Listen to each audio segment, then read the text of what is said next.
Hora de Saúde. Oferecimento Oncológica do Brasil, Centro Avançado de Ensino, Pesquisa e Tratamento do Câncer.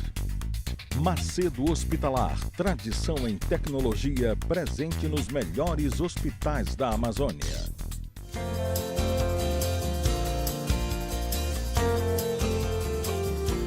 Mais uma vez no nosso programa Hora de Saúde, programa dominical hoje, e tratando de saúde. Hoje nós temos um convidado muito especial, que é o professor José Ribamar Souza. O professor José Ribamar Souza é professor da UEPA, é anestesista do Metropolitano ainda. Isso. Ainda.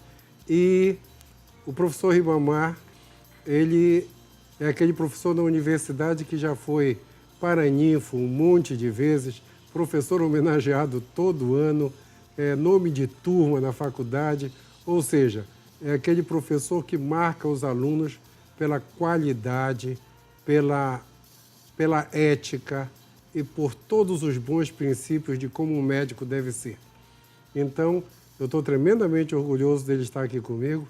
Obrigado, Ribamar, obrigado mesmo por ter vindo. Tu ainda chegaste a usar éter, cloroforme, essas coisas todas que a gente usava só vendo nos filmes dos anos 40 e 50? O éter ainda foi um anestésico que eu utilizei no início da minha carreira profissional em São Paulo. Um anestésico relativamente difícil de manipular, mas com uma grande margem de segurança. Dizia-se até que dificilmente, eu tive alguns professores que diziam, olha, para alguém morrer com a administração do éter, só se você fizer um monte de besteiras. Engraçado porque, quando eu comecei a fazer cateterismo, em 79, já faz algum tempo, a gente fazia muita cardiopatia congênita. Naquela época não tinha eco. Então, como não tinha eco, tinha doença de coração de criança, era por cateterismo. E a gente usava uma espécie de máscara. Uma espécie de máscara, tipo uma frigideirazinha, uma coisa assim. Como era o nome daquilo? Máscara de Obredane. Obredane, é isso mesmo. Com éter ainda. Isso. Éramos nós que anestesiávamos as crianças na sala, quer dizer, não tinha. Hoje a gente tem um anestesista para fazer cateterismo. Naquela época não tinha. E usava aquela máscara, eu ficava muito preocupado o tempo todo. Pois é, muito provavelmente por causa da segurança do agente. Então... Não tinha como complicar. Não tinha como complicar. Nos bebezinhos mesmo. Muito mesmo difícil. No bebê. Exatamente. Quando eu era criança, eu tenho 64, ainda se falava muito no medo da anestesia. Isso praticamente acabou. Mas por que tinha aquele medo da anestesia dos anos 60? Eu não diria que acabou. Tu ainda acha que tem? Tem muito.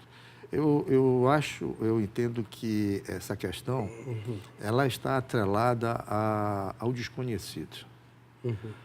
Então, quando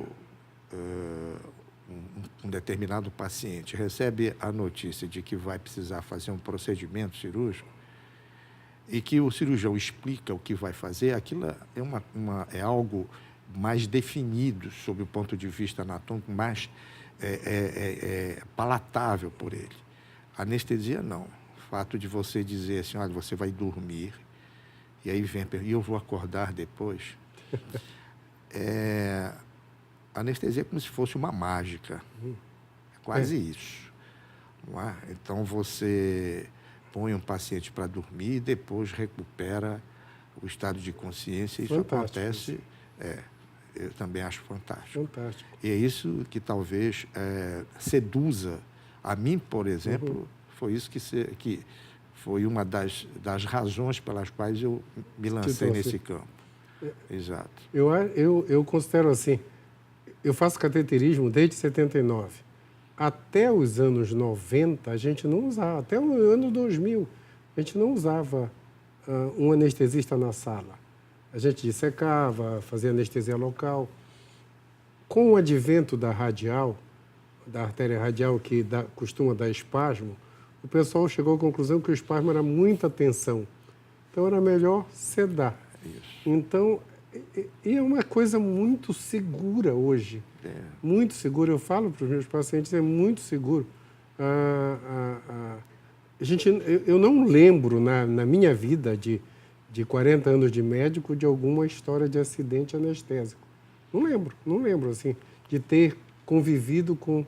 Então, eu acho que entra na minha cabeça que aquela história, aquele medo dos anos 60, eu pensei que já tinha diminuído bastante.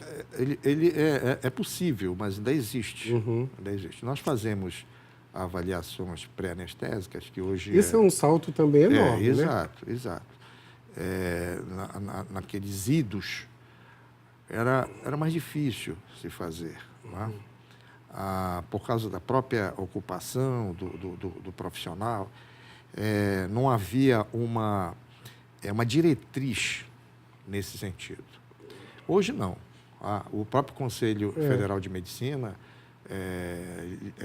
liberou uma resolução que trata especificamente disso, justamente com o intuito de fazer com que a coisa aconteça de uma maneira mais natural. Um dos problemas que tu colocaste aí em relação ao medo é porque o paciente não conhecia, não sabia quem era o profissional.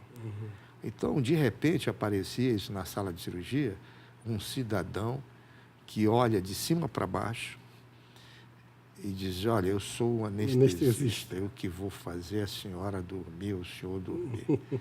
Isso apavora. Então, fazendo um contato prévio, evidentemente, você tira essa ansiedade inicial, né? E hoje também nós dispomos de excelentes medicamentos que podem combater a ansiedade em tempos variáveis, sem recorrer, por exemplo, aos benzodiazepínicos que, via de regra, causavam uma certa sonolência. Isso é a turma da minha época. Uma certa diminuição de tônus muscular, uma certa moleza. Hoje não. Nós temos agonistas parciais da serotonina. Eu acho fantástico, não sei se a palavra está certa, acordar bem. O acordamento, despertar. Porque o acordar talvez seja uma coisa mais ampla, que ocorra um pouco depois. O indivíduo, às vezes, ele desperta, ele abre os olhos, não é? Mas aí ele não está ainda bem acordado, porque algumas funções superiores ainda estão sob efeitos do anestésico. Então, às vezes, é nessa ocasião que, às vezes, ele agita um pouco e executa movimentos incoordenados, etc. Então, é importante você esperar um pouquinho mais para que ele... Ribamar, uma coisa muito interessante, assim, os meus pacientes cardíacos que vão para uma anestesia de uma cirurgia de vesícula, de tudo, de outra coisa, de olho, de catarata, a minha preocupação, eu tenho uma preocupação só, é não deixar a pressão cair, porque se ele tiver doença coronária, ele pode infartar. Os anestésicos ainda causam isso? Hipotensão? De um modo geral, sim. Ainda? De um modo geral, sim, ainda causa. Porque, na verdade, a anestesia, ela impõe uma depressão do sistema nervoso como um todo. E tem aquela droga que não baixa a pressão, que não deixa cair? Existem drogas que produzem, tem o seu mecanismo de ação atrelado a uma menor ou insignificante depressão cardiovascular. Vamos dizer assim. Isso? Existe. Agora, eu sempre digo o seguinte, a anestesia, por exemplo, a anestesia geral, particularmente, ela é um evento protetor para o paciente. Porque você reduzir resistência periférica, reduzir frequência cardíaca, trabalho do coração, consumo de oxigênio... É fantástico. Fantástico. Então, por que eu vou? Eu sempre... Eu trabalho, eu não me preocupo muito com níveis tensionais. Às vezes, eu estou ali com uma pressão sistólica de 85, uma diastólica de 54, mas uma média boa, que me garante um bom fluxo sanguíneo coronariano. Perfeito.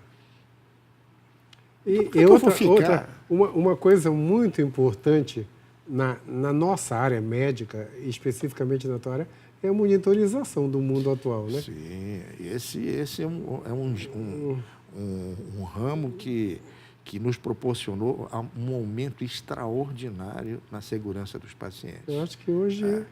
Lembrar que nos tempos passados, ainda quando eu comecei, o único dispositivo armado que nós tínhamos era a medida indireta da pressão arterial. Só. O resto era pegar na polpa digital, olhar a intensidade do relaxamento muscular com movimentos de extensão dos dedos, certo. olhar a perfusão. E medir a pressão. E tudo muito empírico. Não, e medir a pressão pelo método indireto, na maioria das vezes, pelo método palpatório. Porque o método auscultatório foi causa de muita otite. Eu, inclusive, fui vítima de uma otite severa que eu tive que fazer. Do esteto comum. O esteto que ficava pendurado. Todo mundo usava. Todo mundo usava. Eita, hoje é uma coisa complicada. Exatamente. Hoje nós temos os métodos fluxométricos aí, com medida automática.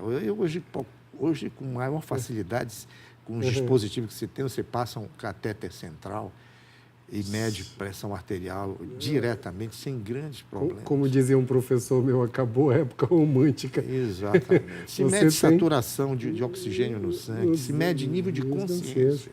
Aquela coroazinha de eletroencefalograma que eles usam agora, pois é. Você mede o nível de consciência. Nível de profundidade. É porque a anestesia ela provoca uma depressão difusa, anestesia geral. Certo. Uma depressão difusa do sistema nervoso. E sucessivamente vão desaparecendo algumas funções. Certo. A última que desaparece, a função sensorial, é a audição. E nós já tivemos problemas de natureza jurídica, o paciente ouvindo comentários sobre a sua condição clínica no transoperatório, certo, por não estar adequadamente com o nível de depressão da substância cortical, né? Para ti que trabalha no hospital de acidentados, de muito acidente, é complicado anestesiar acidentado, mas essa tu guarda para assim que a gente voltar, um instantinho só.